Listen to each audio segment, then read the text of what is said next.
By now, you've probably heard my magic wand story. It's a brand that's been part of my personal journey for more than 20 years. But no matter how many times I sing Magic Wand's praises, I'll never be able to fully capture the story of this incredible brand. Well, now journalist and author Kate Sloan just completed a limited audio series documenting the history and impact that Magic Wand has created over the last 56 years. It's called Making Magic.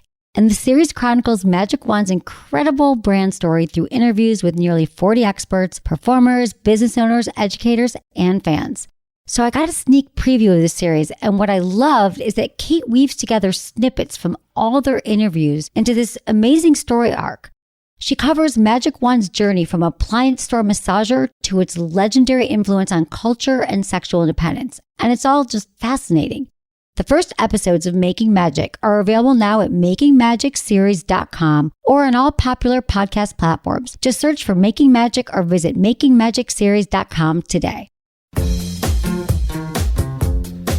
Fire is that dynamic, charismatic, bold, energetic energy. Earth is that practical, stable, reliable, dependable, slower energy. Air is that very fast, witty, clever, conceptual, logical air energy. And water is the feeling, tender, merciful, and soft energy. And we all have all four parts. You're listening to Sex with Emily. I'm Dr. Emily, and I'm here to help you prioritize your pleasure and liberate the conversation around sex. So what's your sex language? We all have one. And once we're fluent in the 4 types, we can expand our repertoire to more effectively please our partner and advocate for what we want. In today's episode, we will explore just that with psychologist and astrologer Jen Fried. Her forthcoming book, A Map to Your Soul, using the astrology of fire, earth, air, and water to live deeply and fully, explains how these elements relate to the type of sex we want and how to create an erotic field with our partner. Dr. Fried offers a formula of alchemizing amazing sex by combining the principles of psychology and astrology, along with curious communication. Intentions with Emily. For each episode, join me in setting an intention for the show. I do it, and I encourage you to do the same. So when you're listening, what do you want to get out of this episode? How might this episode help you? My intention is to empower you to view sexuality through a new lens with the help of my dear friend, Dr. Jennifer Fried's radically refreshing framework. Please rate and review Sex with Emily wherever you listen to the show. My new article, Is Casual Sex Right for You?, is up at sexwithemily.com. Check out my YouTube channel, social media, and TikTok. It's all at Sex with Emily for more sex tips and advice. If you want to ask me questions, leave me your questions or message me at sexwithemily.com/assemily or call my hotline 559-TALK-SEX or 559-825-5739. Always include your name, your age, where you live, and how you listen to the show. And it's totally cool to change your name or choose to remain anonymous. All right, everyone, enjoy this episode.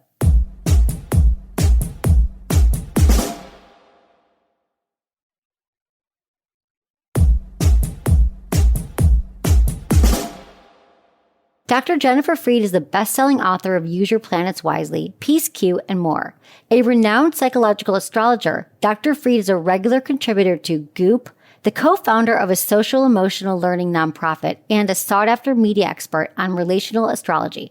Her new book, A Map to Your Soul, using the astrology of fire, earth, air, and water to live deeply and fully, is available for pre-order. Learn more at jenniferfried.com. Dr. Jennifer Fried, welcome to the show. I am so excited to see you here. I feel like you exist between two worlds. One is psychology, which is broadly accepted, right? And you have like that depth of knowledge of psychology from all these years. And the other is astrology, which is not as widely accepted. And some people think it's a pseudoscience. And I think I didn't really even understand it before I really met you. So how do these two worlds inform your work, your writing, your approach to sex and relationships? Wow. Okay. Psychology is translated from the Latin psyche, a study of the soul. Astrology is a map of your soul. So I have had the fortune and privilege for 40 years to study both deeply. And what I found is astrology is the oldest personality system on the planet, thousands of years old. And it really does give a bird's eye view into somebody's sacred path. all the choices, the obstructions, the karma, if you will. But we need psychology too, because psychology is the study of the soul and the condition of the soul and how to treat maladies of the soul and how to be a great listener instead of just an advisor. So I think the combination for me has been ideal because I can look into the map of somebody's soul, but then discuss with them how to uplift their spirit and their soul. That I guess that's so interesting is because why I love this is that there's just a lot of people don't have that combination of knowledge. You have astrology where people think, oh, you're going to tell me which sign I should sleep with, which is what most of us think. Like, oh, so I shouldn't sleep with Libras. But you actually take a broader picture of that and then you have the depth explained to people like what it actually means. And I'd love to clear up that misconception right now. Please. Which is the sun sign astrology, which is you're a Gemini, I'm an Aquarius. That has no bearing on compatibility. There's so much more to a person's chart. And if you want to have great sex, which we're going to talk about later, it isn't about what sign you are. It's about what you're bringing to the table as a human being. So I really don't like that popular astrology sometimes really misleads people by thinking it's some kind of cookie cutter combination you can just figure out and then just slip yourself in. It's not that at all. So I should sleep with Libras. Okay, got it. It's not just about that, right? It's about the broader picture of it. So that's where we'll go here. We'll talk about the hot sex. So what I like you said, any two people could learn to become great lovers to each other if they learn all these tools. Because I feel like I saw a lot in different angles, so in a different way in your book. For example, like you break down how to actually communicate using the elements, which we'll get into. You weave the elements through every chapter, through areas of our life. And just for this purpose, this interview, like we're going to focus on more like the communication chapter, the support language chapter, which blew my mind. And I think everybody, like if anyone's ever interested in like the love languages or how you can be there for your partner, this is like another level of it. Like I almost feel like I want to sit down and do that chapter, the practical, with every single person I know. And then we get into the sex chapter. So, and through all of those, you're giving just very unique ways using the elements for us to drop in, communicate, maybe find a... Yes, and I do want to say that I'm a firm believer that any two people can have a beautiful love relationship if they both do the work and they learn to deeply listen and appreciate the nuances in the other.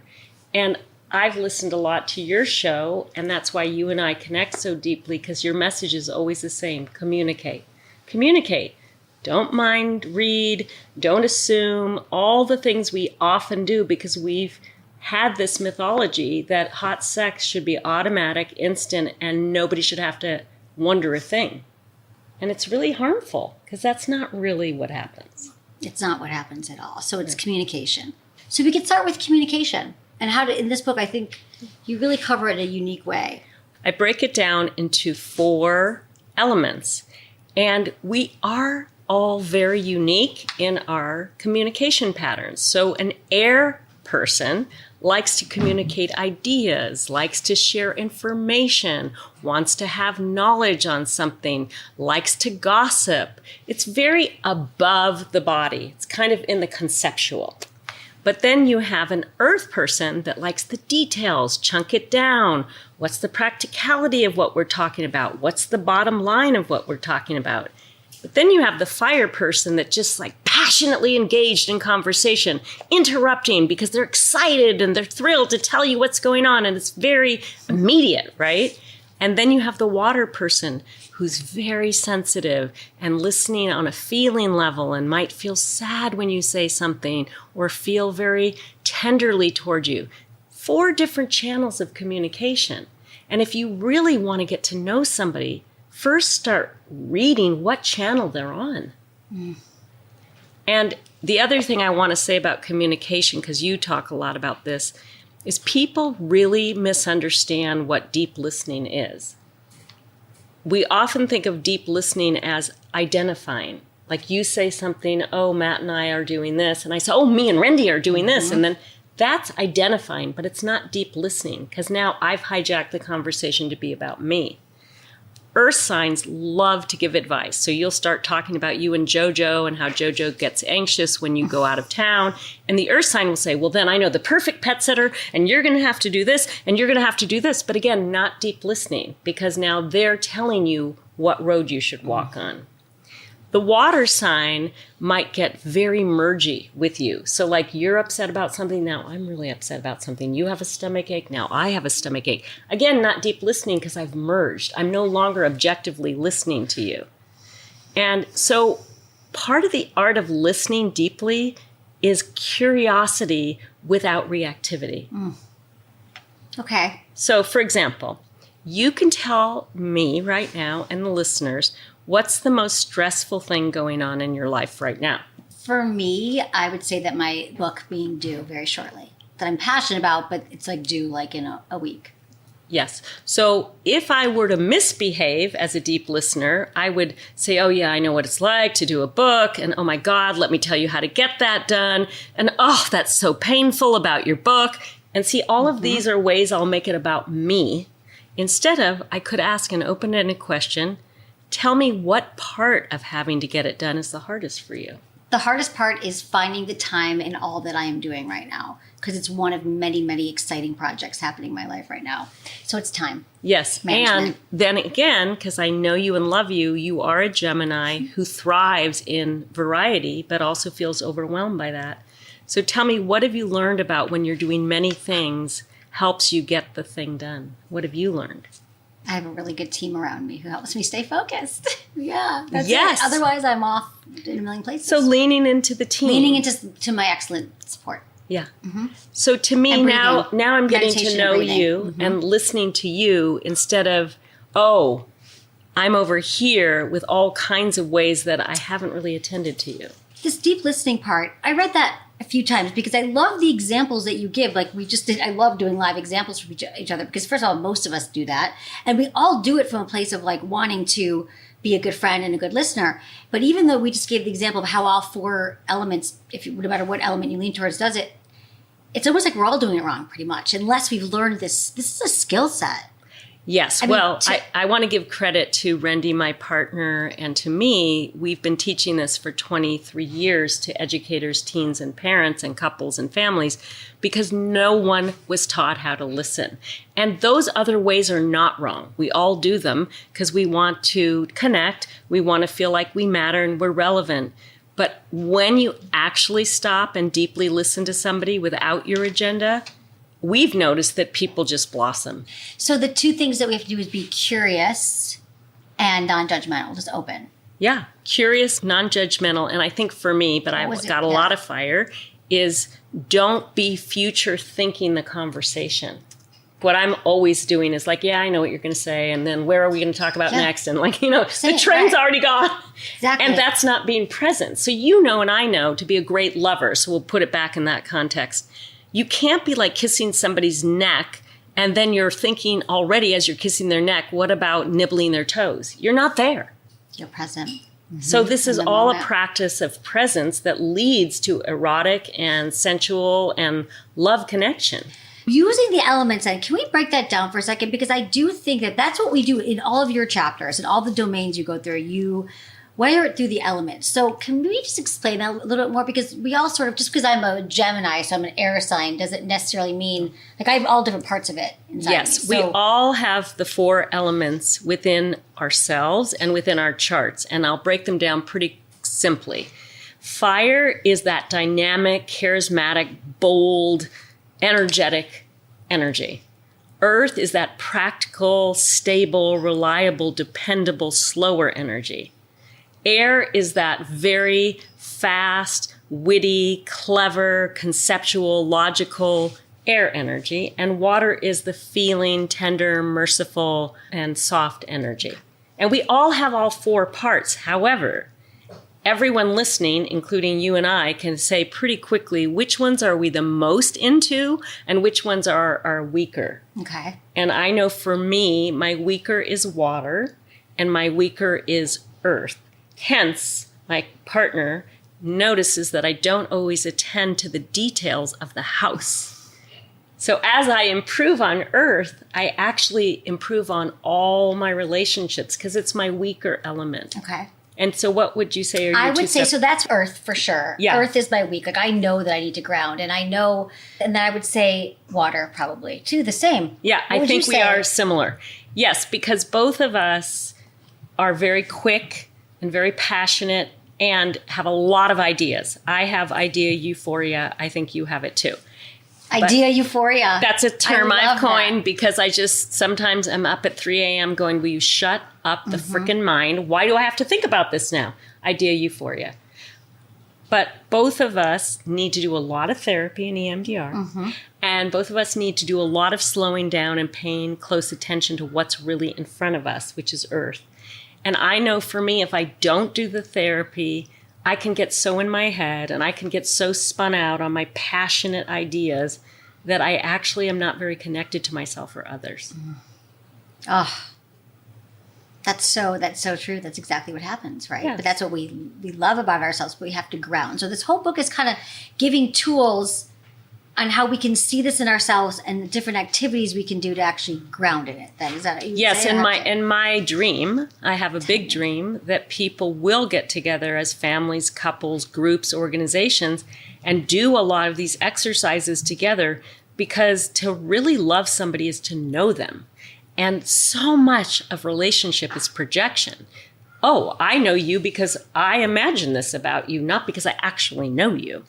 And so these exercises are all revelatory about just getting to know people from their point of view instead of what you've put on them. Exactly, Jed. That's what you do here. It's so practical. Like I kind of have this. I want to explain this. I want people to hear this because should we go into the eighth? I want to get into the sex chapter. Let's do it because I want people to understand what we're talking about here. So we're not like, oh, Earth. Or you might be like, what elements? You don't have to understand any of that. Like these examples opened up so much for me, and I realized exactly what I needed. I understood what my partner needed. So let's give examples of what we're talking about. Come into this. Okay, so one of the first, we've had a lot of foreplay up to the sex chapter, but here we are already. Okay, so the sex chapter is one of the assessments is getting it on. So think through as I say these categories which you really identify with. And again, we do all of these, but we lean into some pretty heavy. So fire is, I like to initiate, I like to dominate, I like to be spontaneous, I love to use toys, I like to wear costumes, I like to do it vigorously, I like quickies, I like to do it adventurously. But then we go to earth. I like to go slowly. I like to linger. I like to be touched everywhere. I like a gorgeous setting for making love. I like to plan for it. I like it certain ways at certain times. I like lots of holding and cuddling before and after. And then air. I like to discuss it. I like sex talk. I get aroused by my partner's mind. I like to get kinky. I like to break rules. I like to make sure you get off. I like erotica. And then water. I like to feel you with me. I like to express my feelings to you. I like to feel deeply connected. I like to look into your soul. I like to feel merged. I like to cry during or after sex. I like to feel very emotionally safe. So that's just part of getting to understand yourself and others. What of those statements would you circle? I circled all of them except for... Well, you are the quintessential lover. Let's just be real. You've studied this stuff. But that's true. Yeah. That's true. But the ones I didn't circle was... I like quickies. Like literally only a few of them. But is that really... Most people probably wouldn't circle all of these. You don't like quickies. Well, that was the one. I had to not circle everything. I don't like to initiate. I don't like to dominate. So the 4 things I did not circle were in fire. Does that mean I need to work on more fire? Or does that mean that's up to you and whatever lover you are committed to discuss, hey, I notice I'm a little low on these fire areas. Would you like me to explore this?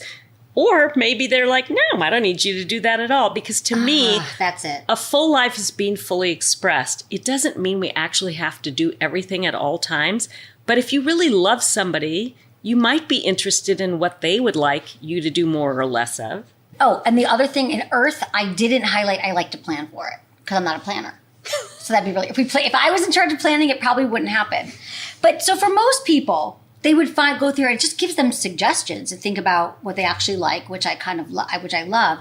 But then you go into the other elements right after that. There's another assessment. I mean, there's like the rest of it is that how you touch yourself, thinking about sex. Like you're giving other tools to actually implement this. Yes, with your partner, what you find out what you want. So exactly, like in touching myself, fire, I like to come fast and take chances about getting caught, being naughty. Earth, I like to rub oils all over my body and take my time.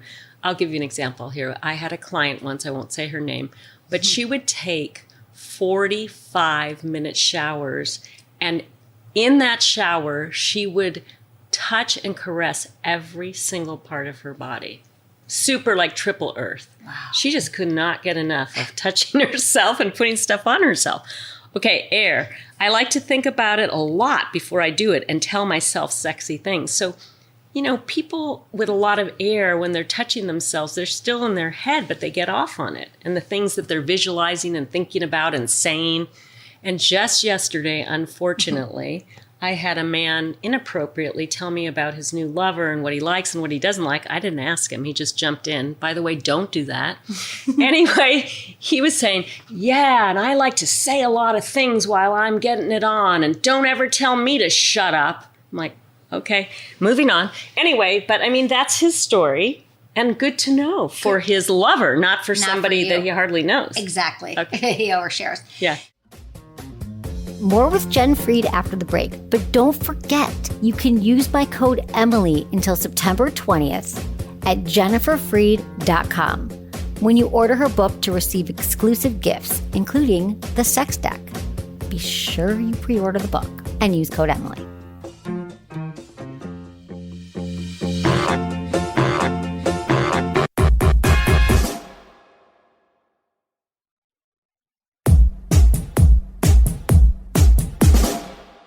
So how can couples use those? I love the real examples you give in the book, though, of couples too, like how they they would figure out. Okay, well, yes. I think part of it is when you take these inventories in A Map to Your Soul, the 8th chapter on sex, then you begin to have outside the bedroom, because as you've pointed out, in the middle of sex is not the good time. It's not the time to talk about it. That's when people feel really ashamed and self-conscious. So when you're outside the bedroom, just like at dinner you'd be talking about this great movie you saw, do the inventories and really get to know better what pleases you, what pleases your lover. I know a lot of people have no idea about any of this about themselves. Well, they've never thought about it. Never. See, this is what I love, is that it's so practical that you get into the nuance. Like their partner might say to them, I'm bored, or let's spice it up. And people have no idea where to start. So to just even read this last assessment of like, oh, I get aroused by my partner's mind. Good to know, babe, we haven't talked about anything interesting lately. And that's why I'm not turned on. Right? Exactly. Or like, I like to be touched everywhere, but you haven't touched me everywhere in months. So I think that people are going to have some major breakthroughs just by you giving them these examples to know what, because most people know there's a problem and they know how to fix it. So what I love is they'll be like, oh, none of these things are happening, so no wonder why I don't want to have sex. And also I think a lot of people are more willing to have greater sex if they don't feel to blame. A lot of what shuts me down or shuts anyone down is if I feel inadequate.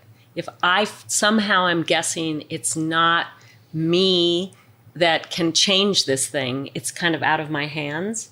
But if you actually talk to somebody and start to understand their sex language, your sex language, or even start understanding your own, like when I was writing Fantasizing About Sex, I'm just going to give some examples. Yes. Okay, so fantasizing about sex. Now, for a lot of people, they don't actually want to reveal some of their fantasies because they feel scared, threatened, or they'll be rejected. But if you do these exercises, you can kind of just say, well, fire. I like to imagine powerful scenarios. I like to imagine dangerous scenarios. I like to imagine victory scenarios. I like to imagine highly creative scenarios. I like to imagine worship scenarios. That's fire. And remember, there was all that talk about how so many women love to fantasize being raped and dominated. Well, that's very fire. But that's not the whole picture. That's just fire. Earth. I like to imagine sultry sex. I like to imagine long and gorgeous seductions. I like to imagine being savored. I like to imagine intense sensuality. I like to imagine a slow and steady buildup. Air. I like to imagine montages of union. I like to imagine equal pleasure. I like to imagine ideal bodies. I like to imagine rebellious scenarios. I like to imagine sexy conversations and spoken words. And then water. I like to imagine psychic sex. I like to imagine ideal intimacy and sharing. I like to imagine absolute vulnerability. So again, if people just go through the fantasies, they don't have to say, well, I'm fantasizing about our neighbor, period, the stuff that's threatening. But you can say, these are the kinds of fantasies I have. And all of a sudden, the partner gets a closer look at, like, what's actually in that person's soul. Oh, that's so good, because what I hear from so many people is that they actually either they don't know what they fantasize, they don't fantasize, or if they do, they're afraid they're going to be shamed for it. So this is, first off, a great way, they don't even have language. Like, they might never even been able to think like, oh yeah, actually it's sultry sex that I like. They couldn't put words to it. So you help people kind of put words to it. And I think really what I love is it is a great tool, again, for people, or if you're in a relationship or not, to really understand your own desire style, your own. Yes, and also for me, it's like we're always growing. The other thing, as I keep going on in my life, is my sexuality is never static. It's never the same. There's things about me that are changing over time. And so this is not a one-stop conversation. If you really want to have great love in your life, let's start with just love, and then sexuality, it's this constant process of illumination and also revealing. And you want to be with people that are actually interested.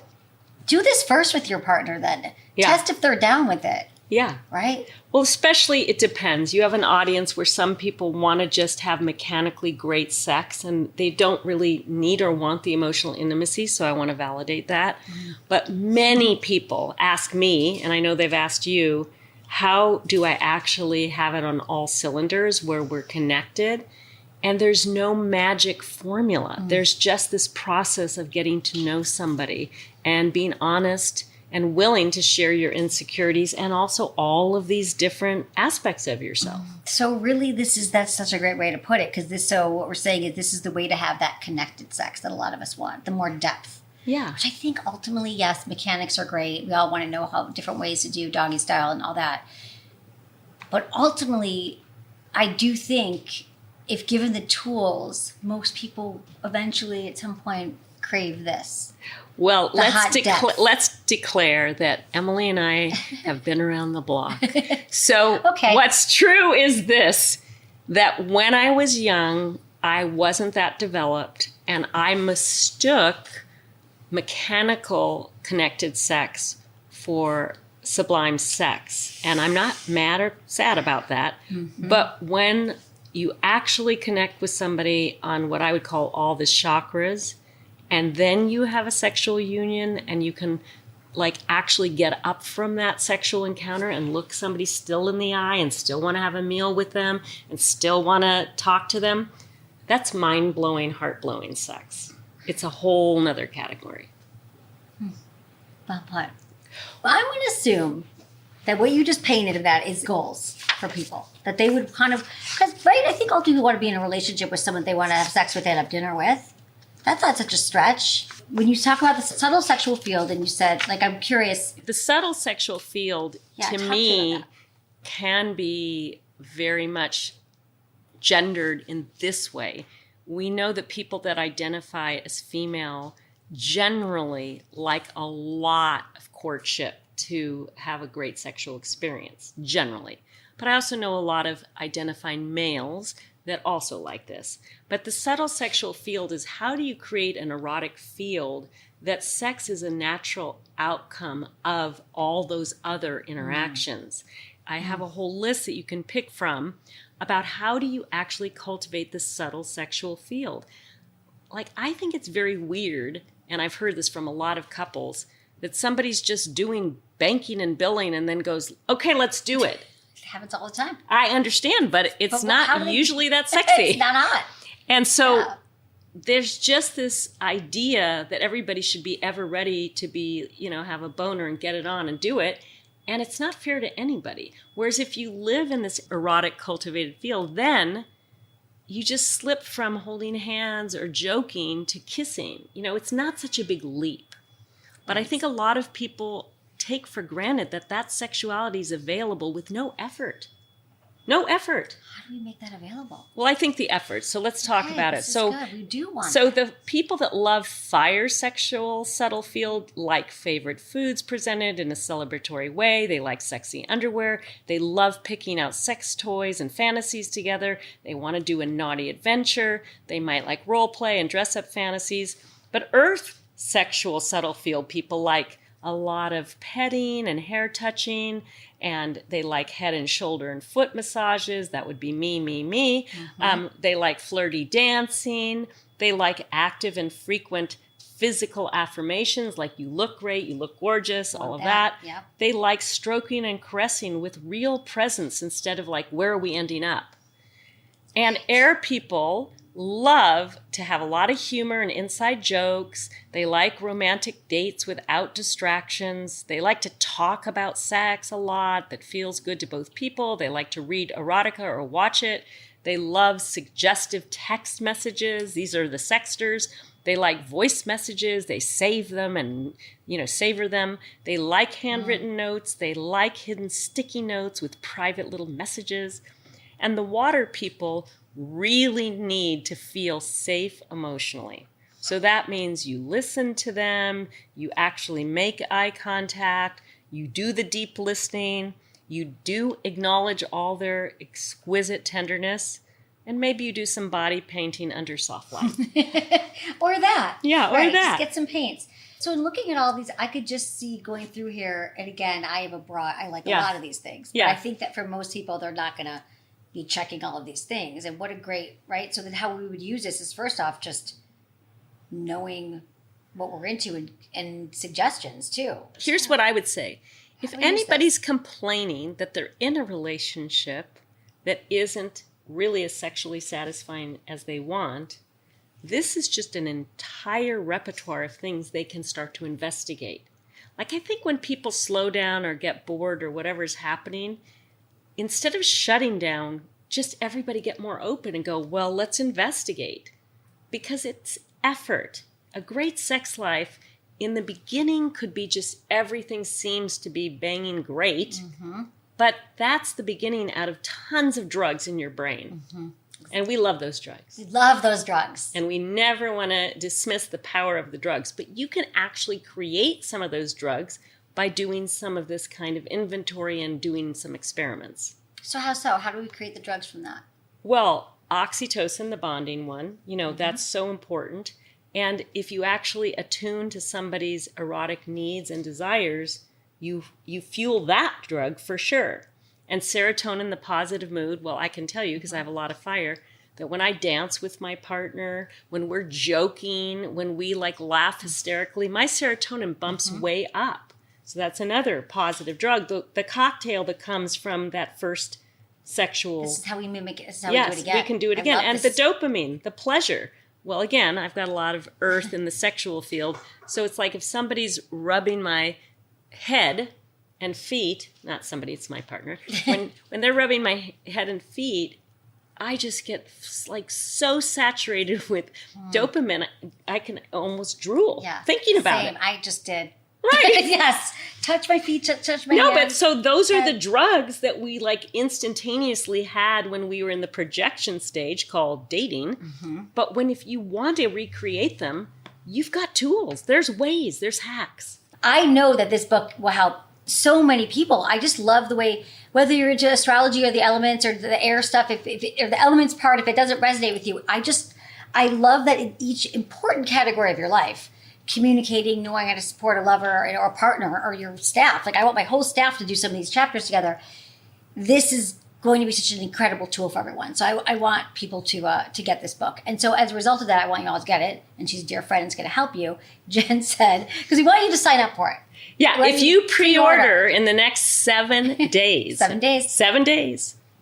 Then if you put in the code on my website, jenniferfree.com, Emily, when you pre-order, you'll get like 5 free gifts worth hundreds of dollars. But the one especially for you all in that 7-day period is the sex deck that actually Emily and I worked on. But it's 100 essential questions to ask a lover. The sex deck. You know what I love about the sex deck too?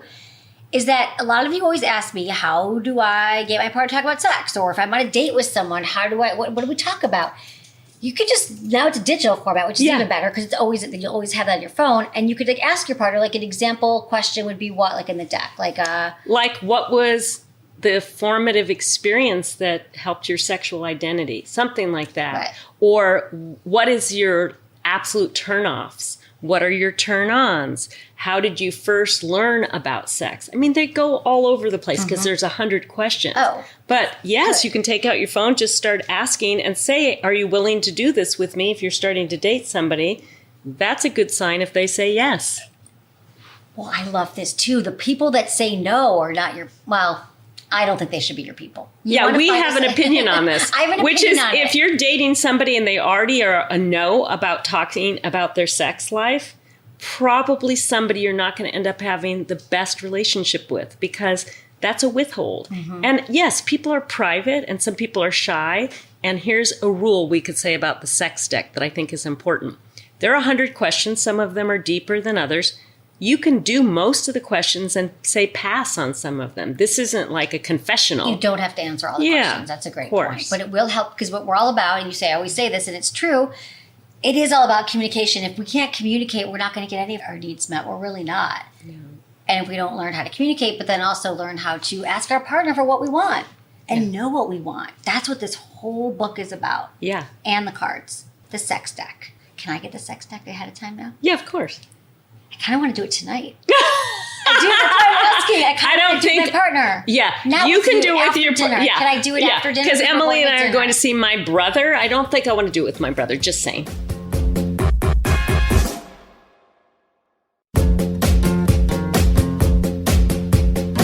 That's it for today's episode. See you on Friday.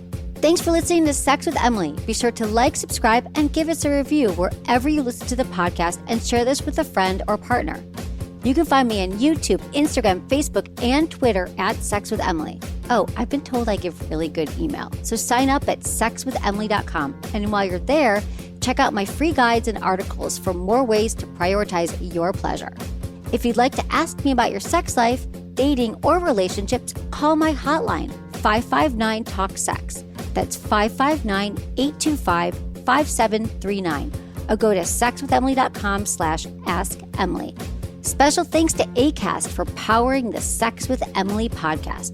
Was it good for you? Email me, feedback@sexwithemily.com.